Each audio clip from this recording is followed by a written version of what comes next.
প্রিয় ষষ্ঠ শ্রেণীর শিক্ষার্থীরা, পড়াশোনা করি চ্যানেলের পক্ষ থেকে তোমাদেরকে অনেক অনেক অভিনন্দন। আমরা আজকে গণিতের 4.3 অনুশীলনীর যে নমুনা প্রশ্ন রয়েছে সেখানে সৃজনশীল একটা কোয়েশ্চেন ছিল, এটা আমরা সলভ করছি।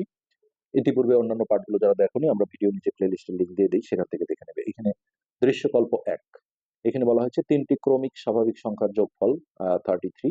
আর আরেকটা উদ্দীপক আছে, রনি বাজারে গিয়ে 5টা আপেল এবং 1 ডজন কলা মোট 216 টাকায় ক্রয় করে, যেখানে একটা আপেলের দাম 3টা কলার দামের সমান। ওকে, এখন ক নম্বরে চেয়েছে কোন সংখ্যার 7 গুণ 35 হলে সংখ্যাটির 3 গুণ সমান কত হবে তা নির্ণয় করো। তো এইখানে দেখো আমরা সংখ্যাটাকে এক্স ধরে নেই আগে, তাহলে আমাদের জিনিসটা হয়ে যাবে। তো ধরি বা মনে করি সংখ্যাটি এক্স। তো এখান থেকে দেখো আমরা একটা সমীকরণ গঠন করব। তো এখানে আমরা বলবো প্রশ্ন মতে, এখানে বলা হচ্ছে কোন সংখ্যার 7 গুণ, তাহলে এক্স এর 7 গুণ হচ্ছে কত, 7x। হ্যাঁ, তো কোন সংখ্যার 7 গুণ 35, তাহলে 7x সমান 35। এইখান থেকে আমরা দেখো এক্স এর মানটা বের করে নেব। তাহলে এক্স সমান 7টা, দেখো এক্স এর সাথে গুণ আছে, মাঝখানে কোনো চিহ্ন না থাকলে এটা গুণ ধরা হয়, তো এই পাশে আসলে ভাগ হয়ে যাবে। তো এক্স এর মান হচ্ছে 5। তাহলে আমরা দেখো সংখ্যাটা কিন্তু পেয়ে গেলাম যে 5। এখানে আমরা এখন লিখবো সংখ্যাটি 5। তো সংখ্যাটি যদি 5 হয়, এখন বলেছে সংখ্যাটির 3 গুণ সমান কত হবে। তো অতএব সংখ্যাটির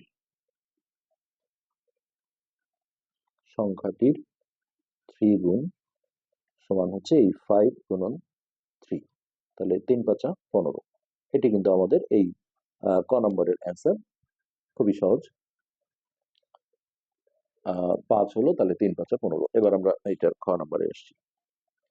খ নম্বরে বলা হয়েছে দৃশ্যকল্প 1 অর্থাৎ উদ্দীপক 1 অনুসারে বৃহত্তম স্বাভাবিক সংখ্যাটি নির্ণয় করো। তো ক্রমিক স্বাভাবিক সংখ্যা মানে হচ্ছে এক এক করে বাড়ে। তাহলে আমরা দেখো প্রথম ক্রমিক সংখ্যাটা ক ধরে নেব, এক্স ধরে নেব। ধরি প্রথম ক্রমিক স্বাভাবিক সংখ্যা বলা হয় এগুলো স্বাভাবিক সংখ্যা। স্বাভাবিক সংখ্যা মানে এখানে কোনো জিরো থাকে না, 1 থেকে শুরু হয়, 1 2 3 4 5 6 এরকম। তো এটা আমরা এক্স ধরলাম। তাহলে এর পরেরটা অর্থাৎ দ্বিতীয় ক্রমিক স্বাভাবিক সংখ্যা হবে 1 বাড়বে, অর্থাৎ এক্স প্লাস 1। এরপরে যে তৃতীয় সংখ্যাটা আছে, তৃতীয় ক্রমিক স্বাভাবিক সংখ্যা, হ্যাঁ, এর সাথে আবারও 1 বাড়বে, অর্থাৎ একবারে আমরা এক্স প্লাস 2 লিখতে পারি, অথবা এক্স প্লাস 1 প্লাস 1, এটা করলেও আসলে এক্স প্লাস 2ই আসবে। এই আমরা তিনটা সংখ্যা পেলাম। এখন এই তিনটা সংখ্যার যোগফল বলা আছে 33। তো এইখান থেকে আমরা দেখো সমীকরণটা গঠন করব। তাহলে ওই তিনটা সংখ্যা আমরা যোগ দেবো, এক্স প্লাস 1। এখানে ব্র্যাকেট দিতেও পারো, না দিলেও হবে, ব্র্যাকেট দিলে অযথা আবার পরের লাইনে ব্র্যাকেটটা তুলতে হবে। প্লাস এখানে আবার এটা যোগ দিলাম, এই তিনটার যোগফল হচ্ছে 33। তো তাই যদি হয়, এখন আমরা সমাধান করলে দেখো এক্স এক্স এক্স, তিনটা এক্স যোগ করলে হবে 3x, আর এখানে 2 আর 1 যোগ করে হবে 3। তো এটার সাথে কিন্তু এটা যোগ হবে না, যেহেতু এটা বিসদৃশ পদ, দুটোর সাথে আসলে এক্স নেই। সমান হচ্ছে 33। তো এই সমাধানগুলো আমরা করে আসছি। সেক্ষেত্রে প্লাস 3টাকে আমরা ওই পাশে মাইনাস করে পাঠাবো ডিরেক্ট। তাহলে এই 33 মাইনাস 3, এরপর ওই সাইডে বিয়োগটা আমরা সেরে নিই। তাহলে 3x সমান হচ্ছে 30। এখান থেকে দেখো এক্স এর মান বের করলে 3 আর এক্স এর মধ্যে গুণ আছে, ওই পারে গেলে 3টা ভাগ হয়ে যাবে। তাহলে এক্স সমান হচ্ছে 30/3।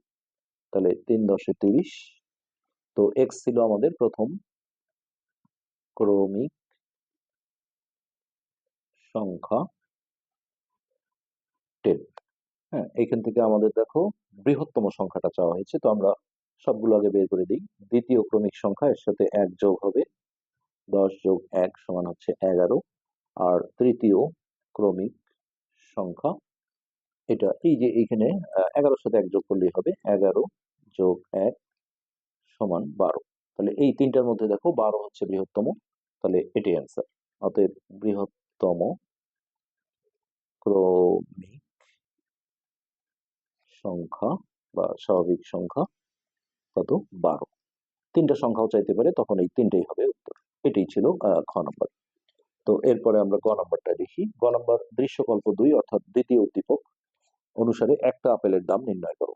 তো রনি বাজারে গিয়ে 5টা আপেল এবং 1 ডজন কলা মোট 216 টাকায় ক্রয় করে, যেখানে একটা আপেলের দাম 3টা কলার দামের সমান। তা এইখান থেকে আমরা দেখো 3টা কলার দামকে এক্স ধরে নিই। ধরি 3টি কলার দাম সমান এক্স টাকা। তো একটা আপেলের দাম 3টা কলার দামের সমান, তাহলে এখান থেকে আমরা বলতে পারি অতএব একটি আপেলের দাম এটা হবে এক্স টাকা, যেহেতু সমান এটা। তো এখন উদ্দীপকে যেটা আছে, রনি বাজারে গিয়ে 5টা আপেল কিনেছিল। তাহলে দেখো, একটা আপেলের দাম, একটি আপেলের দাম এক্স টাকা। তো এইখান থেকে আমরা 5টা আপেলের দাম বের করলে এটা গুণ হবে এক্স গুণন 5। তো গুণফলটা লেখার সময় অবশ্যই সংখ্যাটা আগে লিখতে হয়, অর্থাৎ 5x টাকা। তো 5টা আপেল এবং 1 ডজন কলা, 1 ডজন কলা, তার মানে ডজনকে আমরা যদি টি করি তাহলে দেখো 1 ডজন সমান 12টি। তো সেক্ষেত্রে আমাদের 3টা কলার দাম জানা আছে, এখান থেকে আমরা 3টি কলার দাম কত, এক্স টাকা। তো কলা কিনেছিল কত, 1 ডজন, অর্থাৎ 12টা। তো প্রথমে একটার দাম বের করতে হবে, ঐকিক নিয়ম, একটি কলার দাম হবে এক্স ভাগ 3 টাকা।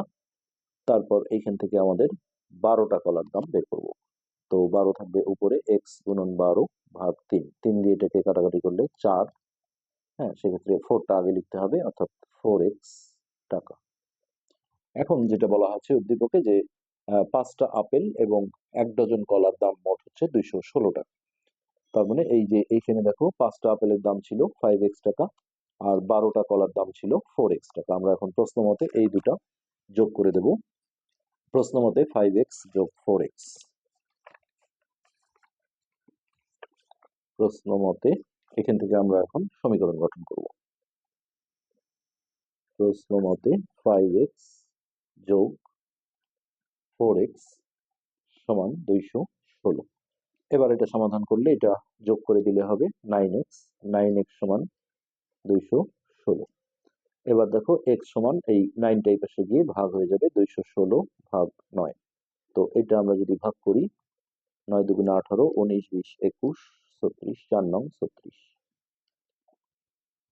এটা হচ্ছে আমাদের এক্স এর মান। এখন আমরা দেখবো এক্স এর মান বের হয়ে গেলে সবই বের করা যাবে। এখন কি চেয়েছে আমরা সেটা দেখি।